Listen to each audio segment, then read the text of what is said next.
Boom, the explosion of the car goes off. The sound stays ringing in my ears as my house is being engulfed by the flames. My freshman year of high school, in December of 2017, I had an unusual experience. It's about the time my house caught on fire. I'm going to tell you the story in 3 points: the night before, during the fire, and the aftermath. Onto my first main point, the night before. So, in high school, I was part of the debate team, and in order to pass the class, I had to go to at least 2 tournaments. So I signed up for one in December. So time passes by, and it's the day before the tournament, Friday. That day, I'm feeling good and usual, calm, relaxed.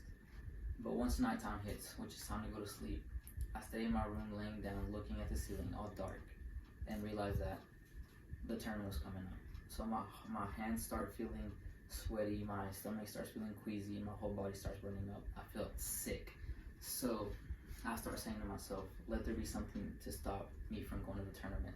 Whether it be my partner, me, or my parents just oversleeping, or just something that'll stop me from getting there on time and miss the bus so I don't have to show up. So after I couldn't fall asleep, I went to my parents' room and I told them, hey, I'm having trouble sleeping, I'm not feeling good. They told me that it's alright, just come over here and sleep in our room. So I go get my brother and we head back and sleep. On to my second main point, during the fire. After we had fell asleep, my dad ends up waking up like at 12:49. He heads into the restroom, and in their restroom they have this little window. Out of that window, he saw little sparks of the flame, and he heard our dog barking. And he realized that the house got caught on fire. So he rushes back into the room and wakes us all up and lets us know. We were still kind of startled and confused, and we didn't understand what was going on. He just told one of us to grab the phone and call 911. So I grabbed the phone, called 911, still in that state of confusion.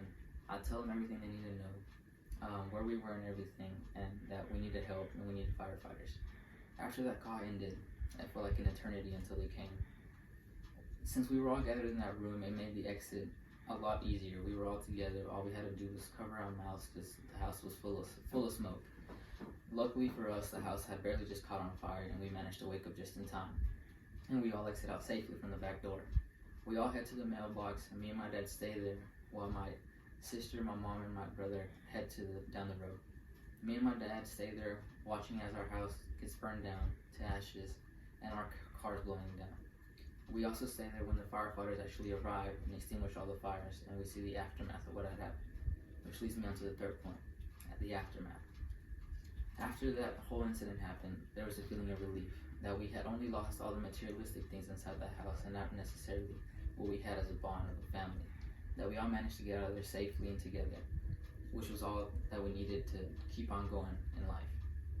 Although that feeling of relief for myself didn't last very long, as I felt guilty, because that night I did say that I wanted something to happen that would keep me from going to that tournament, because as you guessed it, that day I didn't show up to the tournament.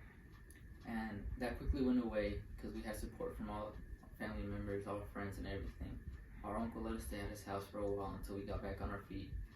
People gave us clothes, money, food, everything possible to just help us out and keep us on our feet. That really boosted our confidence again, and realized that all that materialistic thing that we lost, we quickly gained back. That all we really cared for was that everybody in our family was all together.